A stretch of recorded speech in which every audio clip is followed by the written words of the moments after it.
ئەم کاتە و هەموو کاتێکتان باش بینەرانی یازیزی تەلەڤیزیۆنی کۆمەڵا خۆشحاڵین جارێکی تر بە بەرنامەی ئاسۆی بەرابەریەوە دینە ماڵەکانتان. هەر کات بە 28 گەلاوێژی 1358 هەتاوی و هێرشی هەمەلایەنەی کۆماری ئیسلامی بۆ سەر کوردستان نزیک دەبینەوە، ئەو پرسیارە لامان دروست دەبێت کە بۆچی خومینی فەرمانی هێرشی هەمەلایەنەی بۆ سەر کوردستان دەرکرد. لەنێو ئەو وڵامانە کە بەم پرسیارە دراوەتەوە باشترینی ئەوەیەکە مەشغەڵی ڕاستەقینەی دموکراسی وەها لە کوردستاندا خۆی دەنوان کە بڵێسەکانی لە تەواوی ئێران و ڕۆژهەڵاتی ناوەڕاست ترسی خستبووە نێو دڵی کۆنەپەرستان. بەرپرسانی ڕژیم و خومینی لە کۆنەپەرستترین مرۆڤەکانی ئەو سەردەمان.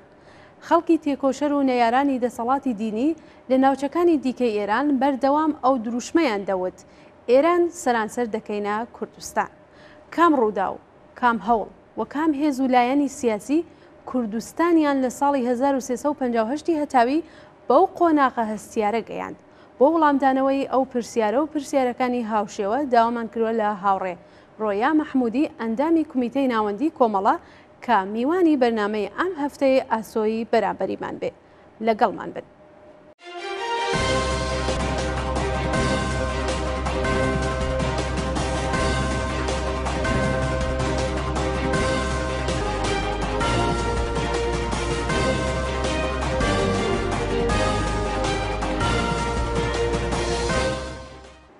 هاوڕێ ڕۆیا سپاس بۆ بەشداری لە بەرنامەی ئاسۆی بەرابەری ئەم هەفتەیەمان. یەک دنیا مەمنون تەشەکر لە ئێوەش کە منتان داوەت کردگە و فرسانە بە من داگە کە لە خەمەتتان بڵام خۆم تەقدیمەگەم بە مەردمی کوردستان و تواوی هاوڕێ ڕۆیا بەڕای ئێوە بەشداری خەڵکی ئازادی خواز ژنان و پیاوانی سۆسیالیست لە شۆڕشی گەلانی ئێران دژ بە دەسەڵاتی پاشایەتی لە چه ئاستێکدا بوو؟ لەو دەورانە من تقریباً 14-15 ساڵم بوو. ئەو جۆرە باسی کەم کە لە دیدگای خۆمە لە دەورانی جوانی مەچۆن بوو. لەو دەورانە کە من متەوەجێ بووم لەو زمانێک کە گەرەکی بوو شاب بڕێت و بە هەرحاڵ مردم ڕژیا خیابانەکان و شعار کە شاب بڕێشار سەرنگون بێت وەمانە بە تۆری کولی مردمی کوردستان نسبەت بە شارەکانی تر وەک تاران و ئسپانوانە دێرتر هاتنە دەرەوە هاتنە خیابانەکان. بەڵام وەختی هاتنە خیابانەکان فقط شعارەکانیش ئەوە نەبوو کە فقط شاب بڕێن. مەسئلێ خودمختاری لە هاتە بەرەو، مەسئلێ وەختە ئازادی هاتە بەرەو، مەسئلەی ئازادی بەیان هاتە بەرەو. فرێک لەو مەجموعەگەلە بە هەرحاڵ دەستیدا دەستیەکە و لە شعارەکان بوو و دانیشتجویان کە من عانم بە هەرحاڵ لە مەدرسە بووم لە ڕاهنماییە بووم ئەکسەر وەختەکان لە تەظاهوراتە شرکەتمانەکەن بە هاوکاری جەمعی فرێک لە سازمان و بنیامگەل ئازادی خاوانە بە هەرحاڵ شعارەکانیان تەرتیب بەدا کە چۆن بڕینە بەرەوە ئەمانە. بەرحاڵ زۆر باش بوو بە دەسەڵاتی گەورە بوو، جەماعەت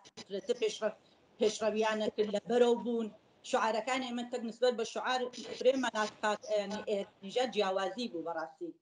بە دەلیلی وەزعیەتی کوردستان و مەسئلەی جغرافیایی و ملەتی کوردوانە شعارەکانمان واقعانیش زۆر مردم پێشوازیە کرد لەو تەظاهوراتی چکە هاتنە دەرەوە مردم چە جوان چە پیر بە هەرحاڵ پێشوازی باشە کردووە. هاوڕێ ڕۆیا بە دوای ڕوخانی دەسەڵاتی پەهلەوی و سەپاندنی دەسەڵاتی کۆماری ئیسلامی جموجۆڵێکی بەرچاو لە کوردستان دەستی پێکرد. ڕەهەندەکانی ئەو جموجۆڵە چۆن شرۆڤە دەکەن؟ ئەو سەردەمە بەرحاڵ هەروەوتم لە ئەوڵ قسەکانیژمۆ جەماعەتێکی ئازادیخوا کە لەمە دوام متەوەجێ بووم کە ئەو جەماعەتە کەسانگەلێک بوون کە لە تشکیلاتی کۆمەڵا بە هەرحاڵ بوون، کەسانگەلێک بوون کە نەخشی گەورەیان بوو لە مەسئلەی مبارزەی کوردستانە ئەو سەردەمەی ئەوەڵی ئینقلابە، کەسانگەلێ بوون کە بەرحاڵ وەختە شۆراکانیاندا مردان خەمەتیان کرد، دوایەوە مردمیان جەماوەری کرد، شروعیان کرد بە سخۆنڕانی و مردم جەمەوکردنەوە و بەرحاڵ تەبلیغ و تەرویجی مەسایلی اجتماعی ئەوانیان نەبوو. هەروەها جەماعەتێتر لێ نابوون، جەماعەتی حزبی دموکرات بوو، جەماعەتێتر بەناو مەفتیزایەکان بوو کە متەسفانە بجۆز کاریان وەختە تەفرەقە و چودانم کلاسگەل ئیسلامی نەوێداینن ئەو سەردەمە کە تەفرەقەی بین مردمەکانیان دانیا، دوایەوە تەبلیغێکی ناشرین ڕوو بە ئەحزاب چەپیان دانیا.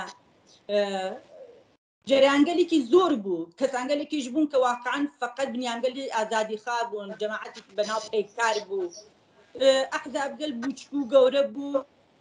و هیچیان بەیەک و هەر یەکێ بە نۆعی کاریانەکە بین وەێ ئەو شتێکە بەلای منە و جالب بوو ئەو سەردەما مەسئلەی بە هەرحاڵ ئەو جەماعەتێکی کە ئەو سەردەما من نیانمە ناسی مناڵیش بووم جوان بووم بەڵام لە مەعالمەکانم کە لە مەدرسە باسییانە کرد فرێک لەسەر کاکووات مستەفا سڵدانی مەترەحیانە کرد ئەوانە لە ڕابتەی کاستێک کەمانگەر بوو ناو ئەو ئینسانگەلیاناوت کە بەرحاڵ خەریکن زەحمەتێک کێشن خەریک تەلاشکردنن بۆ جەم و جۆری مردمی کوردستان وایەوە هەرەوە تەفرەقەکانی کە ئەحمە و مەفتزایە بەخۆی و داری دەستەکەی کە بووە باعث ئاژاولە ناوناو مردما و تەبلیغی مەذهب و ئەمانیات کرد ئەوانە بووە ئەوە کە ئەو خەبەرگەلمانە پێ بن و ئەو معالم گەلمانە ئێمە لە جریانە دانن فرێک کەسەکانی ژێمە مەسەڵەن ئاوسا بەراوسامان بوو کە پێشمەرگە بوون یا لە تەکشی گەل فەداییە بوون یا لە تەک کۆمەڵا بوون لە مەقەڕەکان و لە ئەو ئانە بنتەکانە ئەو چگەلیانە باسەکە کە ئێمەیان ئاشناکرێ مەگەر کە جوان بینەوەانە ئەو تیپە ئینسانگەلە لەوێ بوون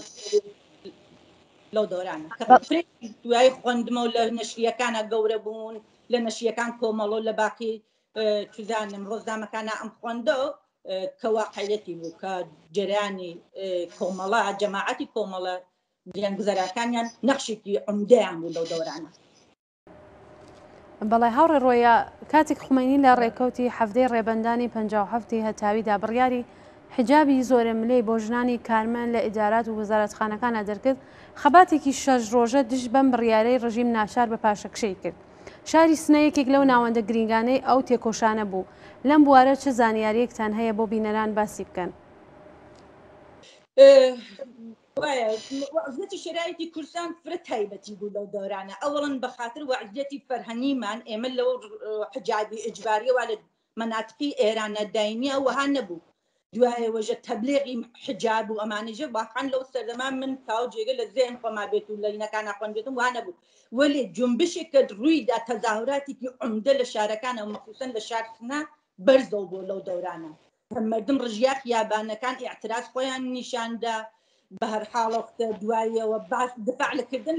لە فێک شوێنگەرێکی ئێرانی ژاکە ئەو مەسئلەگەلە نەوێ دوایەوە جمهوری ئیسلامی دەستیدا لەو دەورانەوە بە جەماعەتی ژن کە لە کارمەند و مەعالم و چدانم لە کارگاکان و کارخانەکان نبوو یا ئەیگوتیانەشێت حجابتان بێتێنە ئێنە یاوەکە دەرتانەکەین ولی خۆشبەختانە کوردستان بە دەلیلەوە واقعاً ئێمە لە بار فەرهەنگی و لە بار مەسائل اجتماعی و جلوبەرگمانە وەهان نەبووین بە فارسنشینەکان تەنی بەوە نەداوە تەزاوراتی عومدەی بەردا کە بە هەرحاڵ نەخشێکی عومدەی گەورێژی ئەو ئینسانە چەپگەلە بوون لەو دەورانە کە سازماندەهیانەدا کە لە تەزاوراتەکانە چەست شعارگەلێ مەترەح کردێ بە هەرحاڵەختە ئەو چەند ڕۆژە من لە فکرمە تەزاهوراتێکی فرە گەورە اعتسابێکی فرە گەورە بووین شارەداری و چت بوو کە ئەو دەورانە ئێمەیان لە مەدرسە و ئەبر بۆ تەزاهورات مەسەڵەن ئەوانە بوو کە پاشەکشێ فرەکرد بە جمهوری ئیسلامی لەو سەردەم خۆیان نەیتوانی ئەو هینگەل خۆیان بە هەرحاڵ بە کورسی دانێ ئەو نەزەرات خۆی و ئەو ئەفکار خۆی بە مردمی کوردستان مەخصوسەن پێشوازی مردم و تەزاهورات و مردمی ئەو جەماوەریە لە کوردستان سەرتاسەری کوردستان شروع بوو پاشەکشێ کرد بە جمهوری ئیسلامی ولی بەداخەوە جمهوری ئیسلامی ئەو سەردەمە شروعی کرد بە سەربوو بوو گرتنی مردمی فرە و چوزانم زیندانەکانی پڕ کرد لە نیامگەل سیاسی و ئازادیخوا مەخصوسەن دەتوا ئەمان ژنێک کە هەمووشە لە شارەکان ترە ئێرانە بەداخەوە قەتڵ عامیە کرد مەخصوسەن خاڵخاڵیەکی لەوانە بوو کە بە هەر شارێک و لە هەر گوندێکا بچوایە واقعاً مردمی قەتڵ عامە کرد زیندانێکی سیاسی مردمێکی فقط بە خاطرەوە لە ڕابطە مەسائلێکی اجتماعی خۆیان نەزەری بدای ئێگول و ئیعدامیە کرد ئەو دۆرانەوە بوو لێ کوردستان خۆشبەختانە تەنی نەدا بۆ شتە و اعتراضات و سعی خۆی بە فرێ شوێنەکان کردەیە بەڵێ هاوڕێ ڕۆیە خێرایی گۆڕانکاریە سیاسیەکان لە کوردستان لە بەرژەوەندی خەڵک تا ڕادێک بوو کە دوژمنانی ناچار کرد پیلانی جۆراوجۆر بۆ لە ناوبردنی ئەو دەستکەوتانە دابڕێژن یەکێک لەو پیلانانە سەپاندنی نەورۆزی خوێناوی بەسەر شاری سنە بوو ئایا ئێوە خۆتان لەو ڕووداوانە بەشدار بوون؟ من ئەو سەردەمە لە شار نابووم بەڵێ وایە خۆم لێ نابم هەروواوتم کچێکی نۆجوان بووم لەدان مەدرسا بووم ومانە ئەو دۆرانە کە وەختی وابوو لە ئەوڵ ناوی ئەحمە مفتیزان برد وتم وەک خائێنێکە واقعا بە مردمی کورد و بە جنبشی کوردستانی کرد کەسێ بوو کە تەفرەقەی خستە بینی وتەک جەماعەتێ ترۆختە شیعافتە تووشی اختلافاتی خۆیان لە بین خۆیان نابوون کە بووە باعث ئەو اختلافات و مشکلاتی خۆیانە کە ئەو شەڕیانە بە هەڵنیا و مردمێکی بێدفاع و بێگوناح واقعا گیانیان لەدەستا بووە باعث ئەوە ئەگەر وەختە ئەو سەردەما جەماعەتی کۆمەڵا بەخصوص چەپەکان بە تۆپلی چەپەکان و جەماعەتێکە وەک چێ پێژن ڕەفیقەکانی کە قەدیم لە دامەرزانی کۆمەڵا زەحمەتیان کێشاوانە لێنان نەبووایان شاید لەوە خراوتری پێباتە پرەوانات نمەیان و کمەکیان کرد بەوە کە بە هەرحاڵ ئەو هێنا بە نەوعێک ئەو ئاگرە بەرها بنیشنەوە ئەو اتفاقە لەوە نەکە پێوە لە بەداخەوە دلیلی ئەو قەسری کارۆخت جەماعەتی مفتیزاوە ئەو سەفەریەکان بوو کە شیعە مەذهب بوون ڕۆحانیوان بوون ئەوانە بوونە باعثەوە اختلافاتە بووە باعثەوە کە ئەو اتفاقە کەفێت و ئەو مردمە بدرگێتە دەم گولە ئەو سەردەما. بەڵێ هاوڕێ ڕۆیە بەدوای سەرکەوتنی خەڵک لە ڕووداوەکانی نەورۆزی خوێناوی و سەپاندنی دەسەڵاتی شۆرایی بەسەر ڕژیمدا ئاستی ئازادی و دموکراسی تا ڕادێکی بەرچاو لە کوردستان پەرەیسەن نیشانەکانی دەرکەوتنی ئەو دموکراسیە چی بوو؟ ئەو سەردەمە وەختی بەرحاڵ شۆرای کوردستان وەختە تەشکیل بوو لە جەماعەت مفتیزاوانی شتێکیا بوو خۆشبەختانە ئەو چەپەکان وەختە ئەو جەماعەتە مەذهبی گەلیژانە قسە ژێر کۆنترۆل خۆیان کرد لەوە زیاتر خەتا نەکەن لەوە زیاتر جنبشی کوردستان وەختە بەر ڕێکخراو نەبن ئەو سەردەمە بە هەرحاڵ وەختە شۆرای مەحەلیان دانیە شۆرای مەحەلیان دانیە دوایەوە سازماندهیکی بەرهەناویان کرد چزانم سازماندهیاندا لە ڕابطەی کرێکارانە لە ڕابطەی دانش ئاموزانە هین معالمینە ئەو شۆراگەلۆختە ئەنجومەنگەلێکی گەورەیان دروست کرد کە فعالیەتیانە کرد لەو سەردەما من خۆم لە فکرمە خۆشتم لە کارخانەی پوشاکە کاریە کرد ئەو سەردەمە سندیکا فرە مەطرح بوو لە بیرمە وەختی خۆشتمە هاتەوە لە کارخانە تەگڕەفێقەکانیا جەماوریان مەسەڵە ئەو سەردەمە مەسئلەی سندیکا و مەسئلەی کار و مەسئلەی چوزانم حەق دەستمۆزیان و ئەمنیەتی سەرکاریان و وەختی دایگەلێکە مناڵیان نەوێتوانە چۆنەشێ لە کارخانەی پوشاکە مەسەڵەن سازماندهی کردێت و باس کردێت و ئەوانە بوو یانە دەساوەردیگەرێکی فرێدا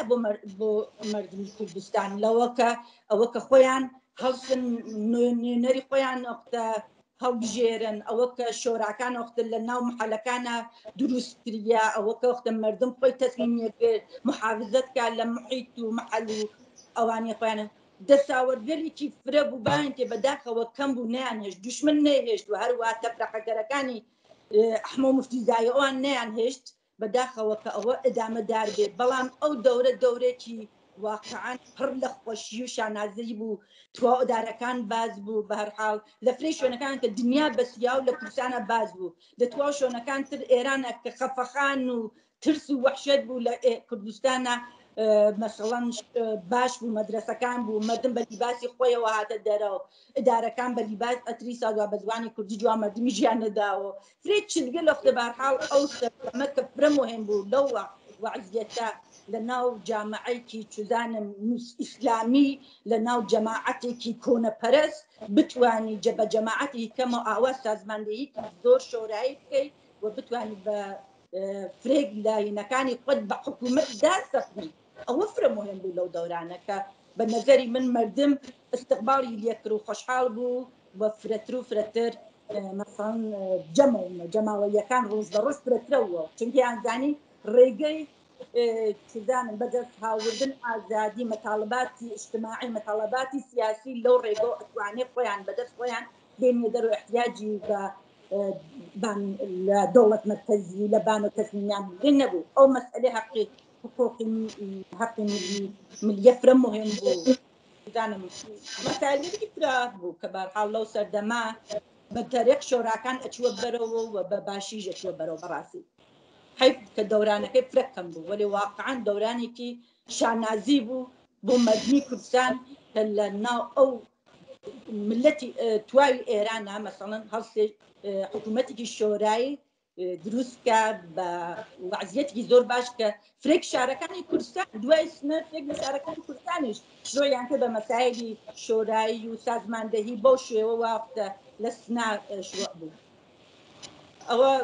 ئەو دۆرانە بوو کە من لە زەهنم هەست و دوایش خوێندمەوە کە فرێک شتەکان تریش بوو بە هەرحاڵ.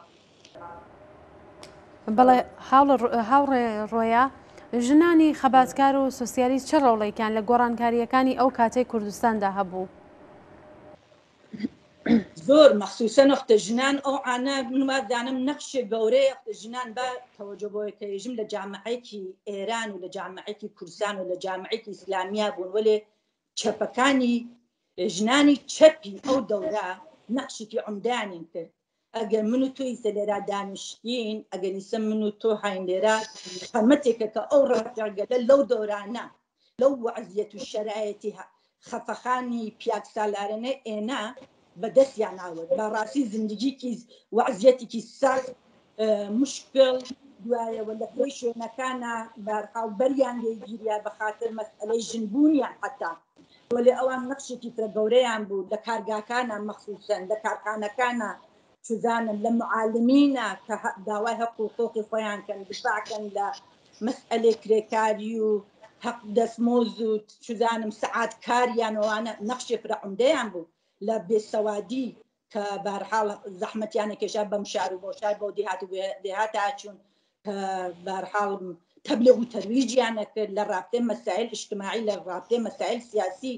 کمەکیانە کرد کە نیشتەکانیان جەمە کردەوە ئەکتەر وەختەکان لە مزگەوتەکانە لە مزگەوت جامعە لە مزگەوتە بوچکەکانە لە چزانم ئەو عانەکە بنکەکانە بوو ئەو ژنگەلە بوون کە هاتن تەبلیغ و تەرویجیانە کرد مەسەڵەن منێک کە 14 ساڵم بوو لە بنەماڵێکی کرێکاری بوو مەڵێ هیچ مەسئلەی سیاسی لە بنەماڵەکەمانەوە ئەوان بوون کە بەرحاڵ کمەکیانەکە بە ڕشتی فکری من نەخشێکی زۆر عومدەیان بۆ ئەو ڕەفیقانە و تەأسیریشی بوو بە شوێنەکان ترا فرێک من وازە ئەو سەردەمە فرێک لە جەماعەتی چەپی مەسەڵەن چنگەل فەدایی و ڕاکاریگەر و نازانم پەیکاروانە لە شارەکان ترەوە هاتن لە جەماعەتی کوردستان وەختەیمیان دەرسیان وەرەگرت چونکێمان ئازادانە بوون واقعاً نایەنە قەفان بۆ جمهوری ئیسلامی و یا بۆ کەسانگەلێکی وەک ئەحمە موفتی زایوا پانیەدا لە بەڵەنگۆکانیا و بە زەرەر یۆختە ژنانی کۆمونیست و ژنگەلێکی ئازادی خاقسەیە کرد نەخشێکی زۆر عومدە و گەورەیان بوو کە ئەلعانەیزە بەرچاوە بەڕاستی تەقسیم کردنەوە جەماعەتە واقعاً یان خۆشحاڵە کە ئینسانگەلێکی وا لەو دەورانە بوون کە بۆ باعثەوە کە جنبشی کوردستان مەخصوصن جنبشی ژنان فرەتر بێتە مەیان لە شرکەتکە لە تازاوەراتەکان و لە احتسابەکانە نەخشێکی عومدەی بێت لە سەرتاسەری کوردستانە. بەڵێ هاوڕێ ڕۆیا من پرسیارێکم نەماوە گەر خۆتان قسێکەیە کە بە قسەکانتان ئیزافەکەن بفەرمونون. زۆر سپاس بۆ تۆ یەک جارێکی تەشەکرەکەم لە ئێوە زۆر سپاس دەکەم لەو شەقگەلە کە زەحمەتیان کێشاگە بۆ ئیمڕۆ زۆر سپاس دەکەم لەو ئینسانگەلەوە گوچکیانت بە من و تۆ ئەمڕۆ ئێمەیان داوەتکردنەوە ماڵەکان خۆیان جارێکی تر من لەلایەن خۆمە وەک ڕۆیا بە هەر حاڵە دەستخۆشیێژم بۆ ئینسانگەلە کە زەحمەتیان کێشا و ئەم جنبشی کوردستانیان بە ڕێگەکی باش بنیان پێش جەماعەتی مفیدایە بە هەر حاڵ لەوە خراوتر کەوا کردی پایە محکەمی جنبشیان دانیە تەشەکرەکەم لەو ئینسانە کۆمونیستەلە کە ڕێگەیان باس کرد بۆ ئینسانەکان کە چاودن ئینسانەکان کردیان باس و هاوریانە ناو جنبش و هەروەها سلامە نێرم بۆ توایی ئەو دایکی باوگەلەوە ئەو دەورانە ڕۆڵەکانیان لەدەست ڕۆح ئەو ڕەفیقگەلە ئەو ئینسانە ئازادی لە شاد بێت و ئومیدوارم ئێمەش بە هەنگاوگەلێک کە داینین لە ئایندا و ئیسۆ لە ئایندا بتوانین ڕێگە ئەدامەتە هەندەی ئەو هاوڕێیانە ئەو بنکە و سەردەمە زەحمەتیان کێشا و هەروە زوومەوەسە کە مردمی کوردستان هاوکاری و هاوپشتی خۆیان نەفتەگەرێک نەکەن لە باقی جنبشەکانی تر لە ئێرانە وەک هەمیشە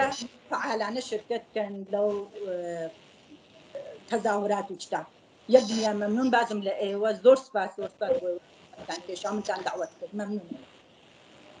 جارێکی تر سپاس بۆ هاوڕێڕۆیە مەحمودی ئەندامی کمیتەی ناوەندی کۆمەڵە کە ئەم هەفتەیە میوانی بەرنامەی ئاسۆی بەرابەریمان بوو. بینەرانی ئازیز سپاس بۆ ئەوەی کە تا ئێستا لەگەڵمان بن. شەو ڕۆژێکی خۆش بۆ هەموو لایەکتان.